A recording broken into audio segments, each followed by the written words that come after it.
give a quick intro here. So we have today with us, super excited. This is the 2024 Economic Outlook event. If we haven't met yet, my name is Bronson Hill. Our company's called Bronson Equity. We've raised about $40 million private equity for real estate deals, multifamily development deals, other types of things, as well as ATM machines, car washes, all kinds of different stuff. So if we haven't connected yet, it's great to meet you. And we put together panels like this once a month. We also have a podcast called The Mailbox Money Show, where we interview experts like these and bring them in and talk about how to get involved with passive investing, where you can make more money without taking up more of your time. It's a little bit what we do. And as we jump in here, I'm just going to give a quick intro to each of our speakers. So we have Brien Lundin, who is the leader of the New Orleans Investment Conference. At one time, it was the largest investment conference in the country, or maybe the world.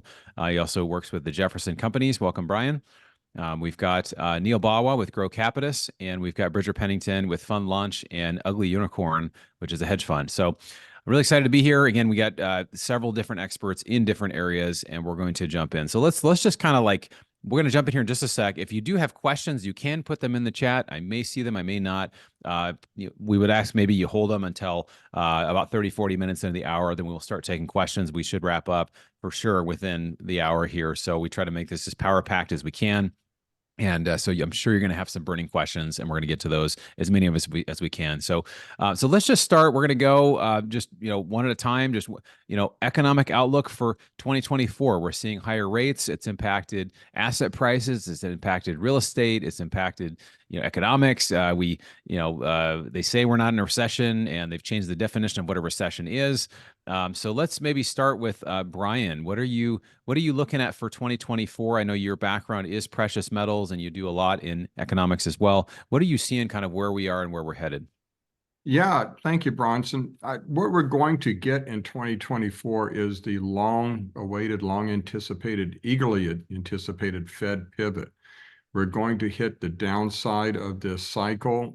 This has been the first, or actually the harshest Fed hiking cycle, arguably, ever.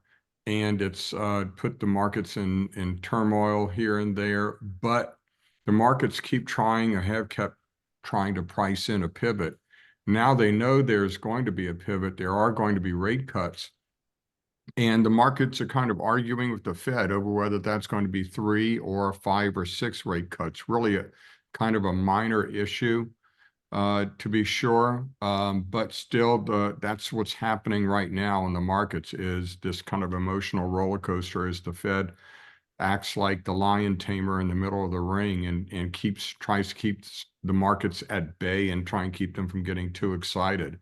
But eventually, whether that's going to be in March or later, we're going to see the first of the Fed rate cuts. And I'm kind of anticipating that they'd like to keep it at around 3, but conditions may force them to have more, 4 or 5 or so, because we're still going to have all of these debt resets at much higher rates than where they were originally. And most importantly, we're going to have a lot of Treasury debt reset at much higher rates. And that's going to be fiscally very dangerous.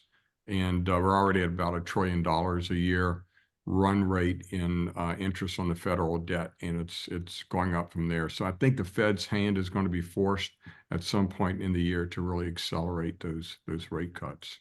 Yeah, I think you're right. That's a really cool approach. I think one thing I've learned in the last 4 months, the federal debt has gone up by something like $3 trillion. Yeah. And so it's just amazing how the spending, it doesn't come down either. And I know you're a metals guy. We're going to get into that in a little bit, kind of what the approach is from there as well. Neal, talk to us about what you're seeing. What are you seeing for 2024? What are some of the things you'd like to add there? Well, I think what I'm seeing is just how fragmented the market is when making predictions about rate cuts. So Barclays, HSBC, Oxford Economics, they're still saying, hey, 2 to 3 rate cuts, so 50 to 75 basis points. And then at the other end, I see Wells Fargo and Jefferies saying the Fed will need to cut 200 basis points. That's 8 quarter point rate cuts. And then you've got everyone else in the middle, Deutsche Bank, Bank of America, they're either at 100 basis points or 125 basis points, where the vast majority of the analyst community is. So there's just a lot of variation. And I think that the way this year goes, a lot of it is going to be dependent on two things: how much the Fed cuts and how much they're forced to cut. Because Mm. last year, because we did not see the increase in unemployment that everyone was predicting, right? So my prediction at the beginning of the year is we'll finish the year with 4.5% unemployment. We finished with 3.7. So we started with 3.5, finished with 3.7. That's nothing, right? Unemployment remained the same. And so because unemployment didn't go up, we didn't see the sort of knock-on effects on the economy that we expected. I am still expecting that to happen. So once again, I'm going to say unemployment is going to go up, though it probably isn't going to go up as much because my base case is not a recession. It's recession-like conditions. So manufacturing has already turned negative. A number of other number of other sectors are going to turn negative in the first quarter or second quarter. So we're going to start feeling like a recession. We're going to start feeling like slower growth. And when we do, that might force the Fed to cut, because what happens is when unemployment goes up, that's when you tend to get more higher rate of defaults, because you start seeing people not pay rent or people not pay for their homes, and that has a knock-on effect. Debt builds, and when debt builds, it puts a lot of stress on banks and banking conditions. And so you might see the Fed basically do an extra cut or extra two cuts to support the banking system and make sure that they don't have ridiculous amounts of of debt that basically can't be paid back. Yeah. Yeah, that's true. There seems like there's a variety of opinions, but it's going to have to see what will the Fed have to do in response to the economy. That's good. Bridger, what about you? Anything to add to that? No, spot on from Brien and Neal. I'll add two things. If you can actually let me share my screen, I'll just share one thing. But while you're letting me do that, you got it. Something interesting this year is the election cycle. About half of the free world is having a general election this year. I think it's the first time in history. We have the US, Wow. obviously the general election, but you have the UK, you have India having a general election. Taiwan just finished their election as well. Typically, incumbents, people in power, like to stay in power. And a lot of times they will juice markets. They will do quantitative easing, whatever it is, loan forgiveness programs, whatever, give money to the people and they'll vote me back in office. So I see a lot of quantitative easing happening this year, especially towards the later end of this year. Something I'll just share real quick. This is from CME Group. They track traders and probabilities of Fed rate and hikes. If you look down here, this will kind of summarize a lot of cool data on this site, by the way. But they look at all the open contracts on the market and just see what people bet actually based on rate hikes and where rates will move. This is kind of the current bets right now. So the Fed meeting on 131, there's a 3% chance of an ease, a no change, 96% chance right now. On 320, 55% chance of ease. So kind of 50-50 of change or no change on that. And then by May and then into June, it's 100% chance of some type of ease. And then they'll kind of say the probability charts of where things may move here. So back on to Neal and Brien's points, just spot on. But I wanted to bring up the election as well. I think that's just very interesting this year specifically. You already have Biden looking at forgiving student loans. I mean, it's already starting right now. So we'll see how 2024 plays out with elections. So that CME FedWatch, who puts that together? That's a really interesting data there. Yeah, so I'll share again. I believe they're out of Chicago. They put this whole FedWatch tool together. A lot of fund managers in my group will use this and look at least all they do is just look at open contracts on the market and see where all these traders are at. So you can come in here, you can compare. They pull a bunch of data in here. It's fun to kind of see probabilities, historical, what they've done in the past, where they pivoted. There's a ton of fun data on here. But I think that one I was just on is kind of the best summary right here of what the market at least is pricing in currently for rate hikes. That's great. And Bronson, to kind of simplify it a little bit, I read Peter Bookvar this morning, and as of this morning, there was 100%. The Fed fund futures were predicting 100% chance of 5 rate cuts, down from 6, and there's about a 60% chance of 6 rate cuts in 2024. So it's still very high, and notably much in contrast with what the Fed is trying to say of more like 3. So that's the real tension that we're seeing in the markets and play out in the markets right now. So we're gonna get into that.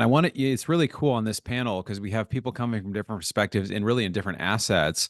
So based on that, the fact that rate cuts are coming, or that we think, there's a high probability that's happening, how does that affect the asset that you work with? Let's kind of go around. Let's start with Brien. Precious metals, I know they're always great, but how does that affect, how does that precious metals going forward, do you think? Well, they're always great as insurance. As investments, I think they're going to be particularly great in really everything. Every asset class is going to benefit. The signature effect of this ever easier monetary policy over the last 40 some odd years since Paul Volcker has been that the markets are addicted to not just easy money, but ever easier money. And so, particularly since the great financial crisis in 2008, we've seen that all of these supposedly uncorrelated asset classes have started to move in unison, and they're all like dogs begging at the Fed for treats and easier monetary policy. So instead of, that typical 60-40 portfolio that we all grew up with, bonds or stocks and bonds, all these correlations have trended toward one now. So passive investing, just have your money in the markets. If the Fed has liquidity, provides liquidity, everything rises on a sea of liquidity and everything falls. So that said, all these asset classes are going to benefit from the Fed's pivot this year. There'll be some obviously volatility along the way as what we're seeing now, similar to what we're seeing now. The markets are begging for more and the Fed is being a bit more reluctant. But they should all move higher this year, particularly gold, because gold is a bet not just on easier money and the repercussions thereof, but it's a bet on the fragility of the entire system, which is, what we're seeing right now. We're seeing that whole system after 40 some odd years come to a head where, the Fed really has to keep rates at historically low levels, negative on a real basis, to keep all these markets afloat. Yeah, Can that's a I great ask a point. follow-up question to Brian? Sorry, I'm just jumping in, but I Jump in. love this market. Brian, so GLD and SLV was manipulated by JP Morgan Chase. They were fined $980 million in, I think, 2019 Yeah. for manipulating the precious metal markets for about a decade.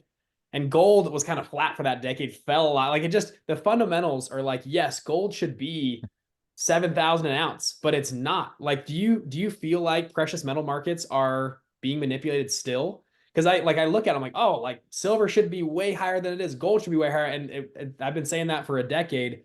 And we come to find out it was being manipulated for 9 or 10 years by, one of the largest institutions on earth. Any take on market manipulation in precious metals? Yeah, the Justice Department actually deemed JP Morgan a criminal enterprise, which is really interesting that Wow. GLD and SLV. Finally. Largest bank in the Yeah. world, right? Like, But I mean, criminal that's in court filings. It's deemed it Oh. a criminal enterprise, and But yet no one went to jail. They just fined them. nobody. Well, Well, no one went to actually, jail. three Slap on the wrist. traders did go to jail, and Oh, did they? actually pretty harsh sentences, but they were low But no level. big shot, Bridger. They were low level traders. They actually did go to jail, which amazes me. But they went to jail for spoofing the markets and putting in bids that weren't real, and really just trying to manipulate the fix, the daily, the PM, AM, and PM, the London fix on the gold price. Not really the kind of manipulation that you're talking about. I'm a bit middle of the road. I don't think, and I don't blame every daily price move on some cabal out there just pressing their buttons and trying to keep the gold price suppressed. I do think they intervene at key points and have intervened. That's a matter of fact. They've done it covertly. They've done it overtly in the past. So the burden on proof, in my mind, are on the part of people who want to prove that say that there is no manipulation. I think they do. But the futures markets are also structured for manipulation in really every asset class and every contract. There's a lot there. And if you have a good algorithm, you have a good internet connection and a lot of capital to put it at play in a thin market, you can make a lot of money. And they do that. I don't think it's been dramatically manipulated over the past few years, because if you look at what's happened, in particular over the last couple of years, we've had again the harshest hiking regime we've ever seen. Yet gold prices, if you look at the big picture, have actually advanced considerably over that time frame and remain elevated at a new trading range. So gold's done pretty well considering those headwinds. Now, what we're talking about now is that gold and equities and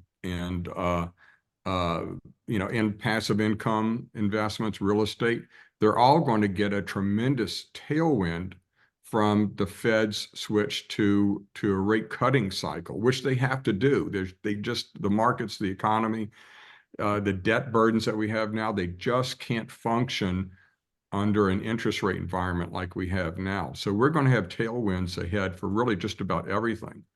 But all of that's part and parcel of a system right now that's really fragile. And again, I think in the end game of a long-term trend that will demand some sort of a reset at some point. I want to hear I Neal's think, side here in a minute. I just want to say this real quick about yeah, metals for those that aren't familiar. I had been investing for years and I just didn't have metals as a part of my portfolio. And then I found this this video called The Hidden Secrets of Money by Mike Maloney. It's a 10-part series, amazing, talking about the 5,000-year history of gold and silver being actual money, and fiat is not. It's currency, and there's a big difference. And so I've stored up a ton of it. You look at what central banks are doing; they're storing a ton of it. The more we print and print and print, the more having something real and tangible, I think, is incredibly attractive. So, Neal, what are your thoughts? I think, I hold a significant amount of gold, and I like to hold physical gold. I actually don't buy the ETFs or things like that. Physical gold, physical silver. Um, and I can tell you that gold is really a patient man's or patient woman's game, because one thing is sure at this point: we have passed the point of no return where the global economy could be corrected without a reset. And I think that happened in the, and I think it had already happened before COVID, but COVID completely blew that 1 millionth chance that we had of correcting the economy out of the water. So at this point, the only question in my mind is, when does the next reset occur? Right? It could be 3 years out, it could be 10 years out. It occurs, and by the way, it doesn't occur because of anything that happens in the US. There is this completely nonsensical idea that the US is likely to be the one that triggers the reset. It's just a ridiculous idea.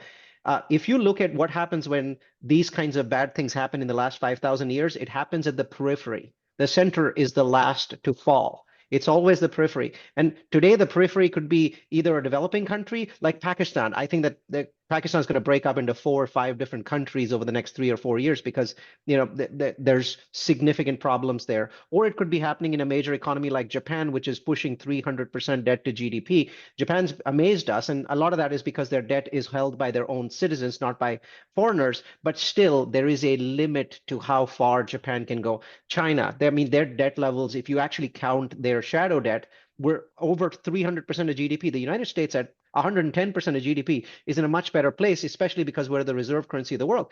But one of these dominoes is going to fall in the coming years, and that starts to accelerate the process. So you'll know you've hit that point when all of a sudden gold goes up $500 in a month or $1,000, because whatever that is the first canary in the gold mine that the financial system is going through a reset. And we'll have trouble in real estate. But I can tell you, once we do the things that are necessary in a reset, like bail-ins, all kinds of crazy stuff is going to happen. That drives up the value of fixed assets like real estate. So we'll go through extreme pain followed by extreme profit, because there's only so much real estate, there's only so much gold, there's only so much fixed assets in the world. So we're getting closer to that reset point. And COVID, I think, accelerated it by perhaps 5 to 10 years. So if you weren't paying attention back in 2008 and you're just investing in real estate or in certain assets, I mean, you could have really gotten destroyed. And many people did. Many good friends of mine, many people got it. Many people probably that are listening or watching this on a replay. And so that's why I think economics, just paying attention to what's happening in the global world, is so great. And so I love that, Neal. I love that you shared that. And I think all of us, it's interesting, all of us are gold and metals people and real assets people. And again, if you're going to Brien, if you're looking for the 60-40 portfolio, you're probably in the wrong room or the wrong video. But really, it is very, very important to pay attention. Let's shift a little bit now. I want to talk. Neal, I want you to talk a little bit about real estate. Can I ask a follow-up question to Neal real quick? Please, yes. How do you think that reset happens? Is it through a central bank digital currencies? Like, do you think digital currency is big into that? Because, like, where do you think? I'm not sure. I think What do you think? Yeah, I think the reset occurs when the central banks of the world get together in Switzerland and basically start to do bail-ins, or they basically write down the debt or force write down the debt. We already saw this happen in Greece before. And nobody complained, by the way. The Greeks basically bailed in. Essentially, they made their depositors pay for the debt. And I thought, by the way, that when that would happen, there would be riots in Greece. And there was a riot of 15 people. One person died. The country simply accepted the fact that depositors' money was taken. I think something along that end has to happen. If you think about it, in 2008, the United States government bailed out all of the banks with a $700 billion loan called TARP.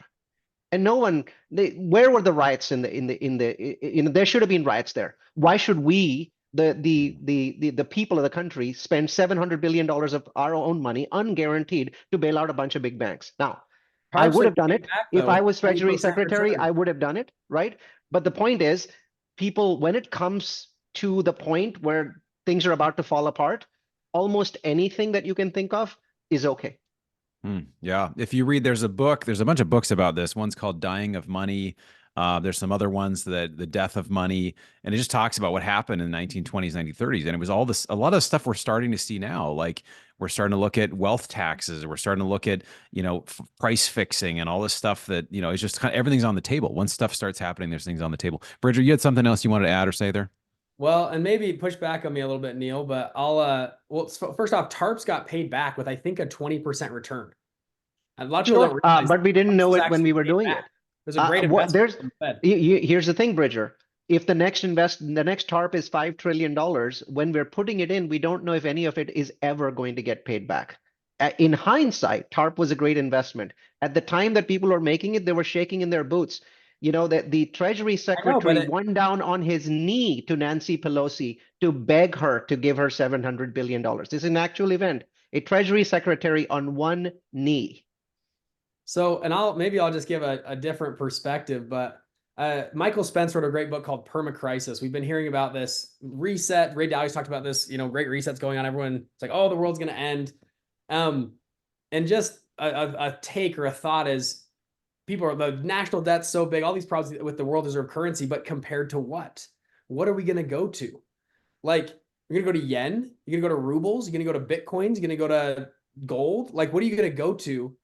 There's been a few people throughout history that have tried to get off the US dollar. Umar Gaddafi was killed kind of by the United States. Saddam Hussein started trading large amounts of oil without using the dollar. He was kind of killed. Vladimir Putin started trading large amounts of oil without using the US dollar. He had his pipeline blown up, Nord 2, from a submarine in 2 different places. Right? There's not very many countries that can blow up a pipeline in 2 different places. And so India was talking about trading oil not in the US dollar, and their currency anymore. Flash crash last year, if anybody saw that. Gold, me and my dad wrote a book called Dollars, Gold, and Bitcoin. My dad's portfolio manager of a $45 billion real estate fund. And in the book, he talks through all this. It doesn't make sense. And I agree with Neal. Like, the fundamentals, we are in a Ponzi scheme, and I was born into it. Like, we're part of the Ponzi scheme, but like, I believe the US dollar is a real reserve currency. That is our greatest export, greatest asset ever as the United States. And they will do at all costs to protect that asset. And I know people hate the dollar, dollar's dying, whatever. The dollar is up 13% over the last 3 years. When you look at the DXY, because it's compared to what? Most people don't want to admit this truth. The dollar has done extremely well. Everyone loves to criticize the Fed. I know they sound like idiots, but they're actually playing an incredible game. With Saudi Arabia, how Biden flew over last year, met with Saudi Arabia, got them on the oil deal. I mean, it's just this game, and we have 11 aircraft carriers that circle the globe to protect the US dollar, the greatest export on earth. People talk about the 30 trillion in debt. My opinion is, if you are the world, we're not a business. We are the world reserve currency. If you start a new world reserve currency, you actually want 30 trillion in debt. Because guess what? The debt isn't owed back in Bitcoins. It's not owed back in gold. It's not owed back in yen. It's owed back in US dollars. And so to pay the debts back, you have to have US dollars. And we keep printing billions of dollars. Now, I know it's going to come to an end. I know it will. Like I know the fundamentals, the economics say it comes, we're in a Ponzi scheme. I get it, but I'm saying compared to what everybody else is way worse than us. What are you going to go to? And maybe the answer is they reinvent themselves into a digital currency, right? They restructure it. Maybe it's a reset like Neal's talking about, but you can push back me on this argument, but anyways, I'll stop there. I'll leave that. You guys can Yeah, get to it. if I could jump in, I totally agree with everything you're saying, Bridget, from the start to the finish. You know, I've heard about for 38 years, I've heard people get on our stage at the New Orleans Investment Conference and talk about the death of the dollar, and it has not happened, and the debt blowing up, and it has not happened.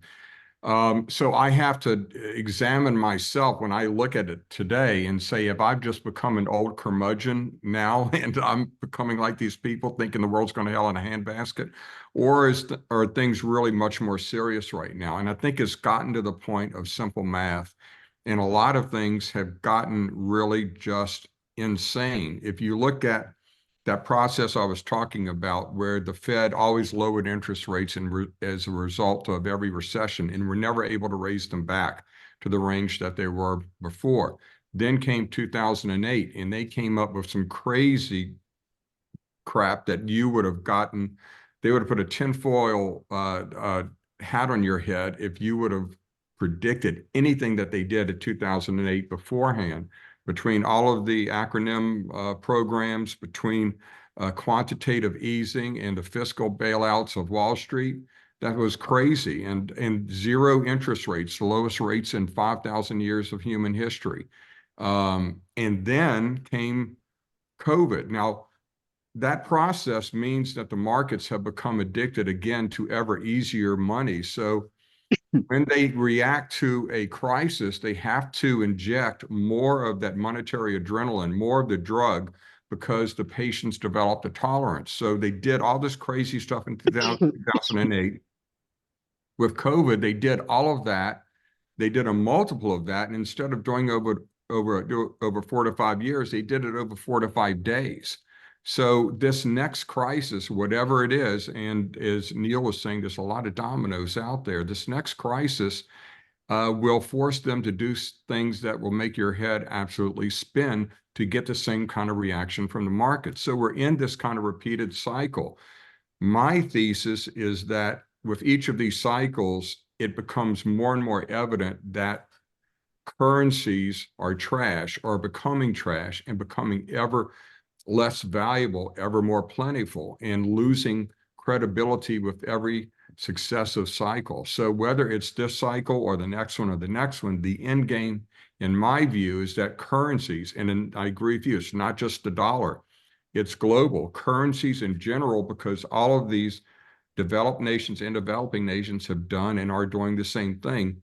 They're going to lose credibility. The answer is attaching that to something. And the age-old answer to that question has always been gold, and it's easy to do. It's not that hard. You just back your currency to some percentage with gold. And you see Asian banks, you see central banks around the world buying gold hand over fist. They've been the buyers over the last 6 months to a year, as Western investors have been largely absent. What are they preparing for? You know, they're building up gold reserves. So I think that's likely going to be the great reset, is that you attach, you put an anchor on currencies, you restore credibility very quickly by just attaching them to gold in some form or fashion at some level. Yeah. Let's go around here. I want to hear from Neal and Bridger once more, and we're going to take some questions, but I want to talk a little bit about, I mean, if you want to individually, you can speak on, you know, what kind of add to that. What do you see kind of the end game being? But what I would love to see is for investors from a takeaway. A lot of times you go to things like this and it's like, okay, everything's going to eventually someday fail. Like, what do we do? Okay, buy gold, whatever. Like, what is an investment strategy? I think buying gold is a very conservative thing to do, and I think it's good. It definitely is insurance. But what are some things that you find really interesting for 2024 to invest in? Let's start with Neal, and then we'll go to Bridger, and then to Brien. Well, as a multifamily guy, I hate saying this because I always want to offer other options, but this is actually a good time to be buying the kind of real estate that thrives on bridge loans, whether that's multifamily or any other kind of commercial real estate. Everything's on sale. Now, commercial real estate, especially office, is not quite at the level of sale yet, but we're talking about a year. So I'll say in Q3 or Q4, you might want to look at buying office real estate, because if that's something that's, powerful for you, because I think it'll be 40 to 50% off. Today, all multifamily in the United States is at least 30% off. I'm making offers at 37% off of the peak, which is only 19 months ago. Compare that to single family, which has gone up 3% since the hike started, which has been one of the most bizarre things I've ever seen. I projected single family price declines in the teens, in the mid-teens, 10 to 15, 20%, because you've gone from 3% mortgages to almost 7%. So the people's ability to pay has changed. What I didn't anticipate is the lock-in effect, where we have 50 million homes locked in at 4% or below, and nobody wants to move from a home that's at 3% to a home that's at 7%. So nobody's selling. So inventory is ridiculously low. And so you end up with this absolutely stunning, bizarre circumstance where single family home prices are up 3% since the crisis began. Multifamily prices are down 30 to 37% since they began. I would have never imagined that such a divergence could be possible, given both classes are so dependent on interest rates. But it has happened, which means that the classes that are being hit the hardest by the interest rates, that's what you should be buying. So it doesn't need to be multifamily, but anything that was extremely sensitive to interest rates is going to be on sale, I think, until Q3 or Q4 of this year, and then slowly that wave will ebb. And that's really what you should be looking at: assets that are highly dependent on interest rates. Right. It's amazing when you buy, your buying price is fixed, but you also can refinance and adjust your interest rate later. So that's why That's there's right. some incredible deals out there now. We're starting to see them for sure. Bridger, what do you think? What are some of the best kind of overall investment opportunities to consider in 2024? Well, great comments by Brien and Neal. That was spot on. It's so interesting. The realist, like, I didn't predict that either. Who would have thought? Yeah. I think that's spot on from Neal. And asset for all, we're all in different kind of alternative assets to the dollar as well. So I run a crypto hedge fund. So I'll talk about crypto for a second. I think crypto is in a very interesting and compelling spot right now. As people know, crypto goes in 4-year cycles. And the last cycle was 2021. It peaked at $69,000. The previous cycle was 2017, peaked about 19,000, right around there. You're talking about Bitcoin specifically, right? Bitcoin? Bitcoin, Yeah. yes. And then it'll fall about 70 to 80%. We've already had that happen in 2022. Right now it's recovered. Bitcoin's around 42,000 right now. And we are approaching the next Bitcoin halving, which is in April. So a halving event in Bitcoin is where it becomes twice as hard to mine a Bitcoin than before. So there's 21 million Bitcoins ever to be produced. Already 19 million have already been mined. And I think 6 million have been lost because people just forgot their keys or whatever, lost whatever. So you have a shrinking supply when there's less supply mined, it strains supply, and typically price goes up. The last 3 cycles it's done this. And we're looking at the 4th right now. So our analysis, last cycle, Bitcoin did a 20x throughout the whole cycle. Ethereum did a 28x. We think this cycle Bitcoin will do about a 5x. Ethereum will do about an 8x. And then altcoins, which are all sorts of coins, can do anywhere from a 20 to 100x, whatever, depending on the coin. But a very interesting cycle right now. So our price target, we think there's going to be a lot of chop for the next few months in Bitcoin. By the end of 24 into 25, we think we're going to be exiting a lot of our, if you follow the cycles, you'll exit your positions probably in July of 2025. August 2025 would be the next peak. Now, all that being said, and the reason I asked Brien about market manipulation is because we just had 11 ETFs open for Bitcoin last week, or a week and a half ago, which is significant. And that opens up a whole new slew of potential market manipulation, all sorts of stuff that can happen to an asset like Bitcoin. Right now, Bitcoin is sold off significantly since the ETF is open. I'm generally bullish on Bitcoin and crypto for the next 18 months about. We have a couple rationale around that. We had about 4.5 billion enter the market day one. Crypto Bitcoin trading volume was about 30% of trading volume between the S&P 500 and QQQ. I mean, it was about a third of all trading volume. Did very well. It's sold off a little bit. We don't know exactly why it's selling off currently because there's a lot of inflows. One thing that we think is there's a lot of people talking bad about crypto. But at the same time, you watch what they do, not what they say. So Jamie Dimon, for example, from JP Morgan, Jamie Dimon has just been crapping on crypto. Crypto's the worst. It's a fake, blah, blah, blah. But JP Morgan was actually the broker for BlackRock's ETF. So you kind of watch what they're doing, not what they're saying. For a long time, Larry Fink's very pro Bitcoin, but a long time he was crapping on Bitcoin, hated Bitcoin. And now he's probably the biggest salesman for crypto on earth right now is Larry Fink, talking to on every CNBC show I see him. He's talking about Bitcoin and all the ETFs there. So we think there might be sellers trying to push the market down to accumulate more. But overall, if you look at a long-term scope, we're generally very bullish for crypto. This could be another the next 18 months, we think is very bullish for cryptocurrency markets. Especially, we like to invest into coins that have utility behind them. Not just coins that just have a dog on them, but coins that actually have utility, that actually do something. There's certain blockchains. One of them managed the supply chain for Walmart. They saved Walmart $250 million one of their quarters just by managing supply chain more efficiently. It's a full blockchain. There's a coin behind that. We think of it like technology almost. There's one blockchain that measures all the electricity used when you do anything online. So for example, when Cristiano Ronaldo posts on Instagram, it costs the world about $150,000 in electricity, just because so many people view his post. If that makes any sense. So there are certain blockchains Get back to playing soccer, damn it. Yeah. I know, isn't that wild? So there's blockchains that have like some utility to them. We like projects like that. We think of it like software. This is like the .com bubble, where there's actually, yes, there's some crap ones, but there's also underlying software that's actually very usable and sustainable and very great. So we try to get into those positions. I'm generally very bullish on that, especially with all the stuff that Brien and Neal talked about as well for this year. Thanks, Bridger. Appreciate it. Can I jump in there? Please. I am not a Bitcoin expert, but I love reading about it. I think I'd spent too much time reading about crypto, and I think Bridger is spot on. I think there's very strong tailwinds for crypto, specifically, I think, especially for Bitcoin because of continued acceptance. And the ETFs are not just happening in the US, they're happening in other countries as well. So that it's kind of moving forward on its acceptance curve. So I don't know about the other altcoins because I don't look at them. I think Bitcoin's got strong tailwinds. The catch again is what he's saying, 18 months. A lot of people buy into Bitcoin and then they don't realize that it's a cycle, right? So they don't get out in time, right? With crypto, you've really got to be obsessed about when you get out. Yeah. I was actually kind of anti-crypto. I did a video about being anti-crypto, or I thought it was a scam, whatever. And then for me, what changed it for me with crypto was when the Canadian truckers, right? When they froze assets of the Canadian truckers.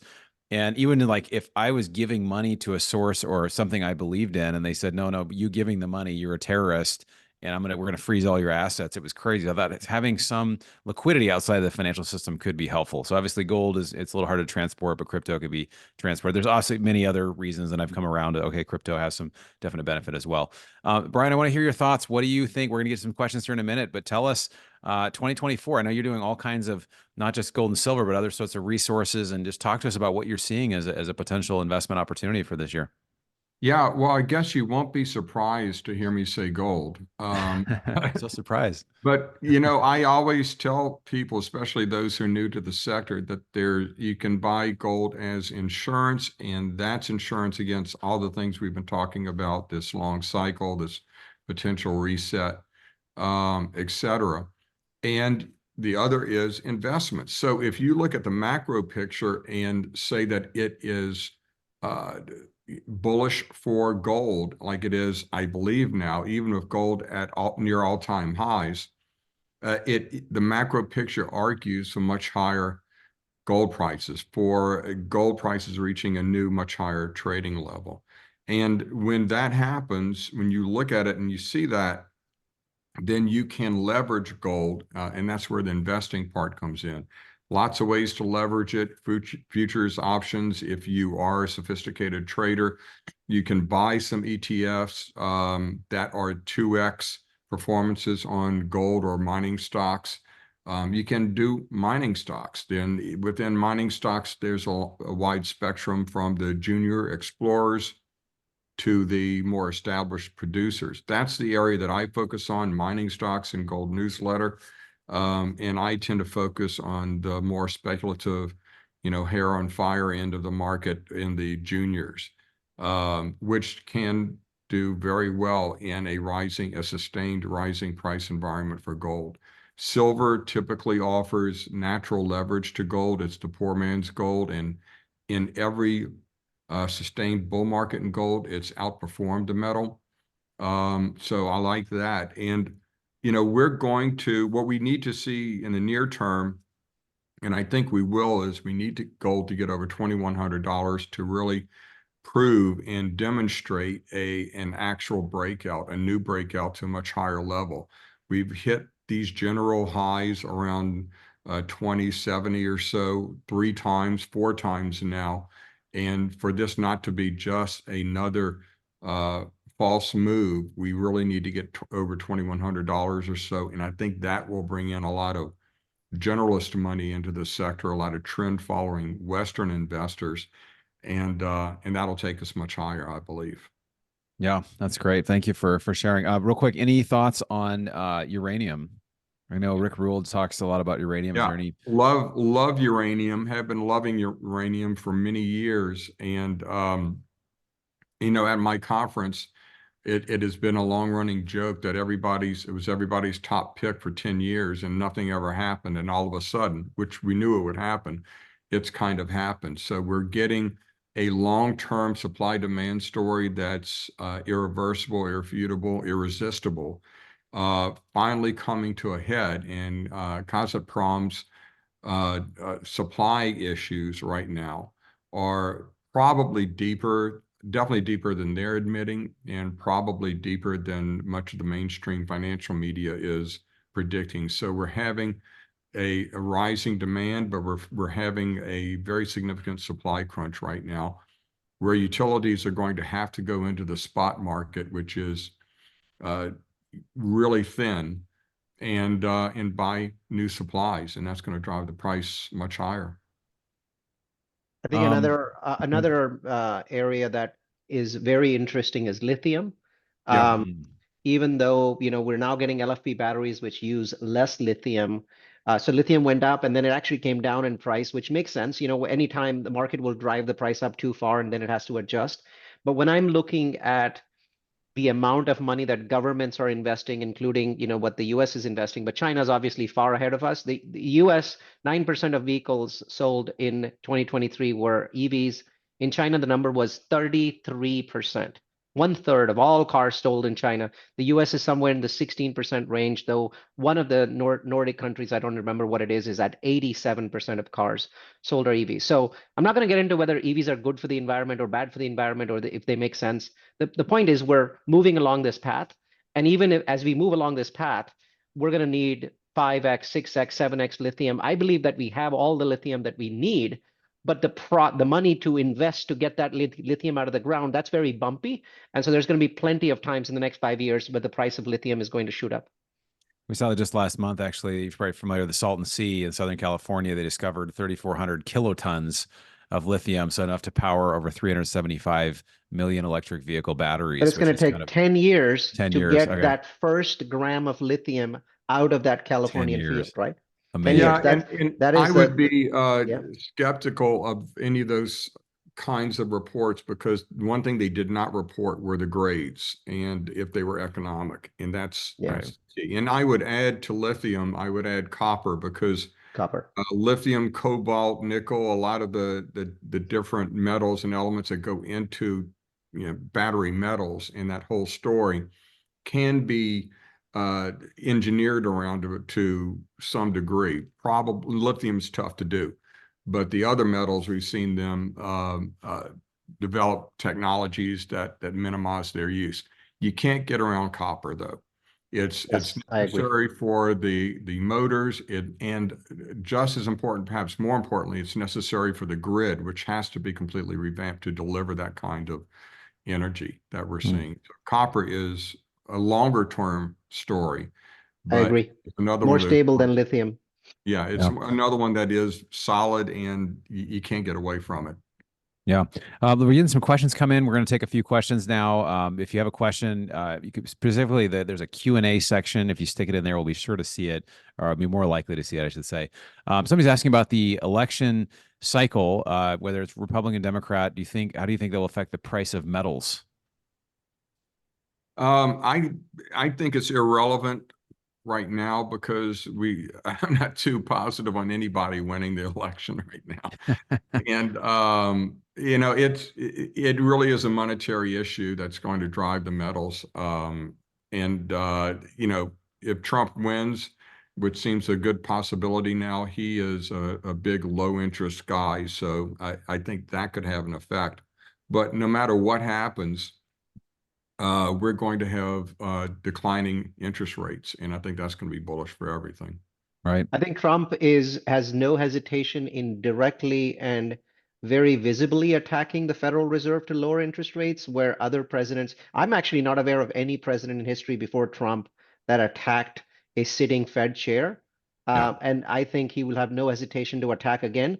The first time they sort of didn't do what he wanted, but there's no guarantee that that'll happen the next time, especially if there's a crisis on the way. Trump will be the one that'll be calling and saying, cut interest rates below zero. So especially if a crisis occurs, I think Trump's the one that is likely to drive up the prices of alternatives the most, because as far as he's concerned, he's going to tamper with monetary policy regardless. The president has all the power.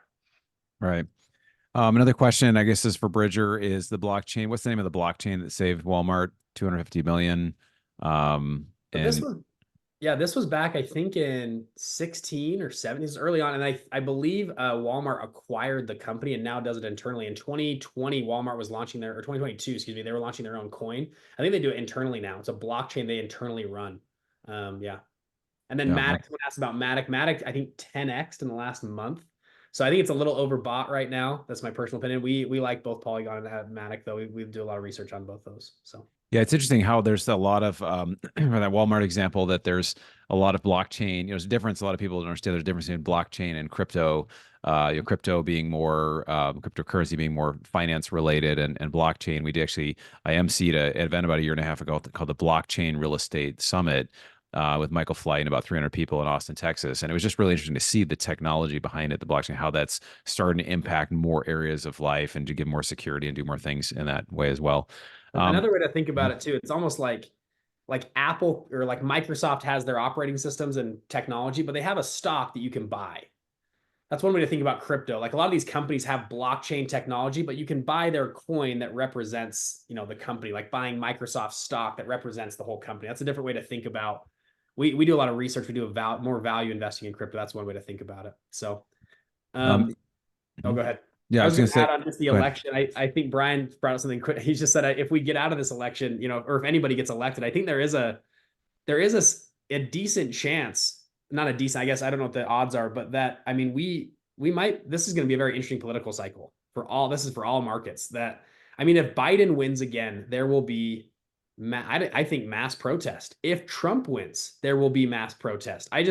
And then how do we verify the election wasn't rigged? On both parties, the last two cycles have claimed Russia colluded. Trump claimed the ballots were wrong. So whoever loses this cycle, you're going to have 70 million Americans that think the election was rigged. And I think people will say, you know what? It's not going to happen this time. I think there's a probability, some level of risk that we are going to be in a very, interesting spot a year from now trying to decide who the president is. But maybe I'm just too conspiracy theory on that. But I don't know. Bitcoin. Wouldn't be surprised. I wouldn't be surprised. Yeah. So it's just become normal for people to dispute these kinds of things. But generally, and I think Brien would agree to this kind of uncertainty is not necessarily bad for the markets. I mean, the markets sort of march ahead because the markets actually don't want anybody to come down with a hammer and change the income tax rate or get rid of depreciation or do something crazy. And so hung political environments, they get nothing done and business sort of just moves along. Yeah.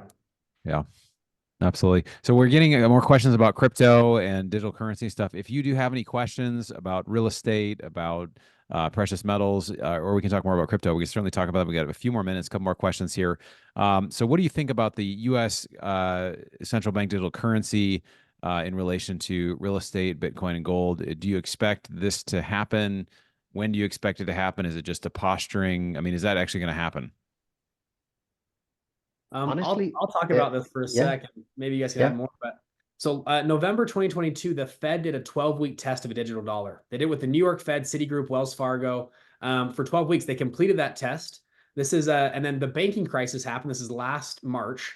They then announced the Fed Now protocol that was going to come out. I don't believe it's launched yet. It was supposed to come out in July, and this was supposed to be from the Fed. It was on the Federal Reserve home website to do essentially like large Venmo transactions. We had a lot of people working that at least informed us on the inside. They were going to do $500,000 instant wires, which I believe they might have and might not. And then at the same time, they announced these ETFs that were coming out as well. My business partner Dan is on the board of Intel for the last 16 years.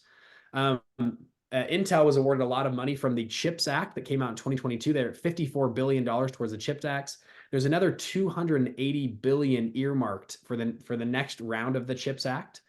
And they're building these huge mega sites. So Ohio has a 1,000-acre site. Yeah, Phoenix big is one. another, and I'm sure Neal with real estate, those are hot markets for real estate right now. I'm sure Neal's cleaning up on those markets. Phoenix has one, Columbus has one. Yeah, big ones. So Dan, my partner, he's on the board of Intel, and he's like, this is my opinion. This is not Intel. But he goes, they are overbuilding.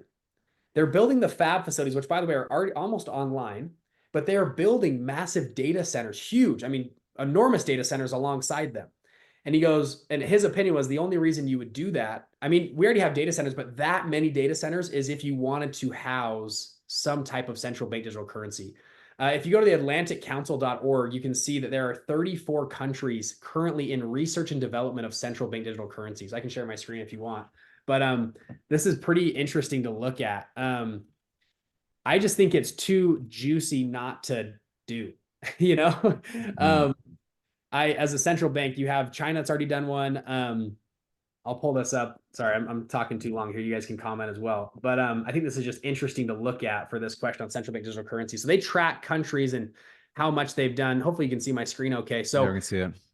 Right here, there's 11 countries that have launched central bank digital currencies. There are 21 in pilot programs, China, India being one of them, Russia in pilot programs right now. Development, 33, I said it wrong, excuse me, 33 countries in development, United States being one of them. They've announced, it's been on the home website of the Federal Reserve for the last 3 years. It's been something about a central bank digital currency. And then research, 46 countries. You see this many countries looking at this and developing. I just think it's, I don't think it's a question of if, it's just a matter of when. It might take 20 or 30 years. Who knows? It might take 100 years, but I think it is inevitable that we're moving this direction. That's my opinion, though. Curious other thoughts. Yeah, I think it's inevitable that they'll try. I think it's inevitable that it'll be implemented across the world. Governments always seek greater power, and this is the ultimate power. It's also the end of the world as we know it, in my opinion, and something you really needs to keep you up at night. In the U.S., I think there's a faint hope that we can prevent it because of our somewhat, more maverick nature and independent legacy.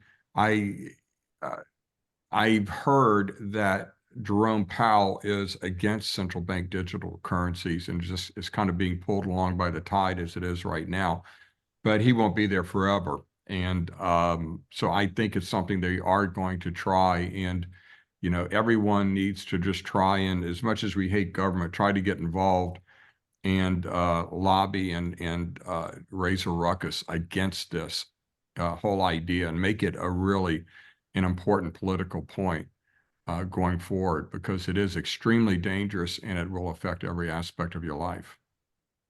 It does seem like, because it's a big brother's, it's kind of a nightmare, right? The government can have control over every transaction. And, if you buy too much beef or if you drive a gas car, they can start turning off, or you want to buy guns, they'll turn off the things to buy certain things. It's kind of scary and crazy. Again, Guys, look at Canada. Look at your example. Yeah, the Canadian truckers, exactly. Guys, this has been amazing. I feel like we could just talk all day and probably will at some point. Just, and hopefully we'll have each of you guys at the conference we're doing this fall, the Advanced Investing Summit in Los Angeles. But I wanted to just see for each of you how people can get in touch and follow what you're doing, and anything you wanted to share here, just maybe take 30 to 60 seconds and just kind of close it out here. Sure, I'll go first. Multifamilyu.com is a website, always free, no subscription, no upsell, no educational products. We host about 20,000 people. They come and we do webinars on all kinds of things. We're actually doing one on the impact of electric vehicles. We did one on the impact of climate change on real estate last year. We do all kinds of interesting webinars. And of course, we do webinars on various kinds of real estate. So check out multifamilyu.com. I promise you won't be sold anything. Okay, awesome. Thanks, Neal. Appreciate you. Brien, how can people follow what you're doing and learn about your conference and your newsletter? Yeah, newsletter is simply goldnewsletter.com. It's the oldest publication around on precious metals investing. And our conference is the New Orleans Investment Conference. That's neworleansconference.com. It is the oldest investment conference in the world today. We're celebrating our 50th anniversary this year. We have a lot of special events. That's in the fall, November 20th to the 23rd, the week before Thanksgiving. So won't conflict in any way, but that's neworleansconference.com. Check out our speaker roster, and I'm sure you'll like what you see. I've been a couple times. It's a great event. Highly recommend it. You should check it out. Bridger, how can people follow what you're doing? I want you to talk a little bit about launching a fund. I know you've helped thousands of people launch their own investment fund, and talk a little bit about that as well. Yeah, I'll drop a few things in here. A lot of people are asking about dollars, gold, and Bitcoin. So me and my dad just wrote a book called Dollars, Gold, and Bitcoin. It talks about BRICS nations, kind of economic stuff. That's that. And then on the fund side of things, so my brother's an investment funds attorney. I've ran four funds now. My dad ran his multi-deca-billion-dollar funds. And so we started to build, things to help other people launch funds. So we launched a small course, which grew into a bigger course, which now is a big conference and other stuff. We've had about 73,000 people go through one of our courses on funds, fund management, how to build one, how to start one, how to scale one. We've launched 240 funds in the last 2 years. So about 2 funds a week launch out of our group, which is pretty cool. So we have a free course, completely free course on funds. If you guys want to hop in, it's like 20 plus videos all about funds, how to build them at fundlaunch.com. I just dropped it in. And then also we throw some fun events. I know I actually want to come to Brian's event. That sounds awesome. We're throwing an event in about 3 months. Neal is speaking at our event all around capital raising, finding people. So it's called Fund Launch Live, all dedicated to emerging fund managers, people that want to get in the space of money management. Last year we had 2,000 people live in Miami. This year we're in Orlando, expecting about 2,500 this year. It should be pretty fun. So, but a ton of just free gifts on there at fundlaunch.com. Just go. There's tons of free assets and resources and stuff if you want to get in the space of launching a fund. So, and also Bronson, just thanks for having me on. This is phenomenal. You do such a great job moderating, asking good questions. And anyways, and Neal and Brien, it's awesome being on with you guys. Thank you. Thanks, man. This is great. A lot of fun. Terrific. Really, really great conversation. Always enjoy these panels. Our next opportunity, we do these every month. So next month, we're having the next Bronson Equity monthly event. It's the 2024 Real Estate Risks and Opportunities. We got some really big name people. I can't announce any of them yet, but if you thought this month was good, I mean, wait until next month. The speakers we get there. No, I'm totally joking. I'm giving our speakers a bad time here. No, I'm so grateful to connect with each of you. And I dropped my book link in the panel. I just released a book called Fire Yourself, Replace Your Working Income with Passive Income in 3 years or less. Also, each of these guys, I know Bridger has his investments. We have our investment club. Neal has an investment club. Brien has his newsletter and his event, which is awesome. So support them. Just so appreciate you guys. The best investment you can make is in your own education. So whether you're watching this live or watching it on a replay, well done for doing this. And thank you for our panelists for being here, for the attendees. We'll look forward to seeing you guys hopefully again real soon, and wishing you all the best in 2024. May you make lots of money and protect the investments that you have. Thank you, Bronson. Thanks, everyone. Thanks, Thank you, guys. Bronson. Thanks so Thanks, much, guys. everybody. Thanks, guys. A lot of fun. Yeah.